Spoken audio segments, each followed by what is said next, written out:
नमस्कार बंधुरा शिवली रान्नाघरे आपनादेर सकलके स्वागत। आमी शिवली आज आबार एकटी नतून रेसिपि निये चले एलाम। आज आमी तरमुज दिये सहजेई आइसक्रीम बानाबो। चलुन देखे निन किभाबे सहजे आपनारा एई रकम आइसक्रीम बानाते पारबेन, कोनो केमिकल छाड़ाई रंग छाड़ाई खूब सुंदर तरमुजेर आइसक्रीम तैरी हये जाबे। प्रथमेई आमी तरमुज नियेछि, देखुन तरमुजटा अनेक बड़ो छिलो तार जोन्नो अर्धेकेरो एटा अर्धेक करेछि। आर एरकम भावे केटे निले खूब सहजेई उठे आसबे बा तरमुजटा बेर करते असुविधा होबे ना। आमी एई लाल अंशटा नेब, तो छुरिर साहाज्ये एइभाবে केटे निते होबे। आपनारा चाइले चामच दिएও बेर करे निते पारेन, जेभाবে इच्छा आपनारा এই লাল অংশটা শুধু বের করে নেবেন। দেখুন এভাবে কেটে নিলে খুব সহজেই টুকরোগুলো উঠে আসবে। আর এই টুকরোগুলো আমি একটা পাত্রের মধ্যে নিয়ে নেব। আর খুব সহজেই কিন্তু এভাবে উঠে আসে। আর এই আইসক্রিম বানাতেও কিন্তু খুব সহজ, সবাই বানাতে পারবেন। তো পাত্রের মধ্যে আমি নিয়েছি। এবার একটা মিক্সির বড় জার নেব। আর ওই জারের মধ্যে আমি এই তরমুজের টুকরোগুলো সব দিয়ে নেব। আর তারপর ভালোভাবে ব্লেন্ড করে নেব। আর কোনো রকম জল ছাড়াই ব্লেন্ড করে নিতে হবে। তরমুজের জুস রেডি। এবার এটা আমি ছেঁকে নেব। আর তরমুজের জুসের রেসিপিও আমার দেওয়া আছে কয়েকদিন আগে, তো আপনারা চাইলে সেটাও দেখে নিতে পারেন কিভাবে বানাতে হয় জুস। তো দেখুন এখানে তরমুজের যে রসটা আমি ভালোভাবে ছেঁকে নিচ্ছি, তাহলে আইসক্রিমটা খুব সুন্দর হবে। আর কালারটা দেখুন একটু কি দারুণ আছে। আমি কোনো রকম কেমিক্যালের কালার ছাড়াই কিন্তু এই আইসক্রিম বানিয়ে দেখাবো। তো এবার আইসক্রিম বানানোর জন্য একটা কড়াই চাপিয়েছি, তার মধ্যে এই জুসটা নিয়ে নিলাম। তরমুজের জুসটা আমি কিছুক্ষণ ফুটিয়ে নেব।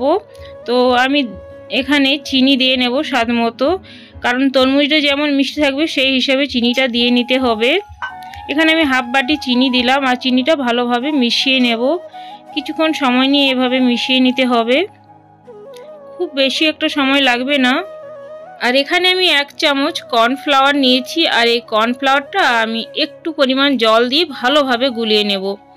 তো খুব ভালোভাবে মিশিয়ে নিতে হবে।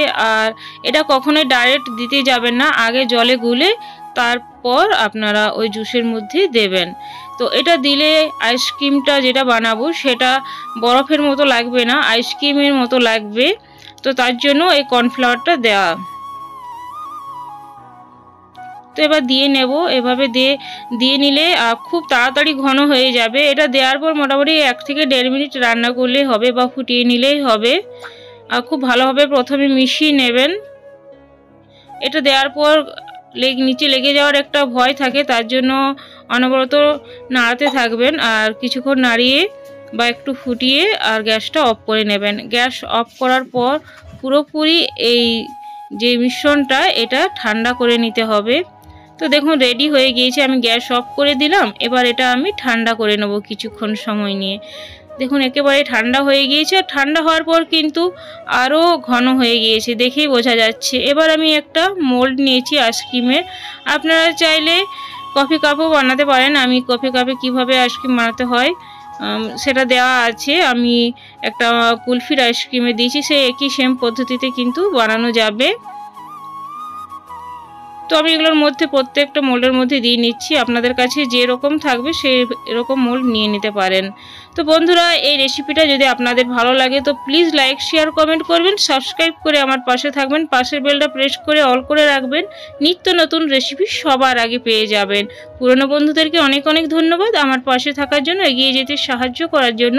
আর নতুন বন্ধুরা আমার এই ভিডিওটা যদি একটু আপনাদের ভালো লাগে তো প্লিজ চ্যানেলটিকে সাবস্ক্রাইব করে আমার পাশে থাকবেন, এই অনুরোধ রইল। এবার আমি ঢাকনাগুলো খুব ভালোভাবে লাগিয়ে দিচ্ছি। আপনারা চাইলে এখানে আইসক্রিমের যে স্টিক পাওয়া যায় সেটাও ব্যবহার করতে পারেন। এটা এবার ডিপ ফ্রিজে দিয়ে আমি পুরো রাত রেখেছিলাম। এবার তার পরের দিন আমি ফিরে এলাম। দেখুন আইসক্রিমটা কি সুন্দর জমেছে আর খুব সুন্দর হয়েছে। আর এটা আপনারা চাইলে 6-7 ঘন্টাও রাখতে পারেন, তবে আমি বলবো বেশি রাখলে আইসক্রিমটা খুব ভালোভাবে জমে যায়। আর এটা খুব সুন্দর হয়েছিল খেতে। বাচ্চারা বড়রা সবাই কিন্তু এই আইসক্রিম খাবে। আর কোনো কেমিক্যাল ছাড়াই এই আইসক্রিম তৈরি ফল দিয়ে। তো এটা খুবই শরীরের পক্ষে উপকার। গরমের দিনে এরকম আইসক্রিম আপনারা সহজেই বাড়িতে বানিয়ে নিতে পারেন। আজ তাহলে আসছি বন্ধুরা, পরে একটি নতুন ভিডিও বা রেসিপির সাথে আপনাদের সাথে আবার দেখা হবে। ধন্যবাদ ধৈর্য ধরে আমার এই ভিডিওটা দেখার জন্য। Thanks for watching.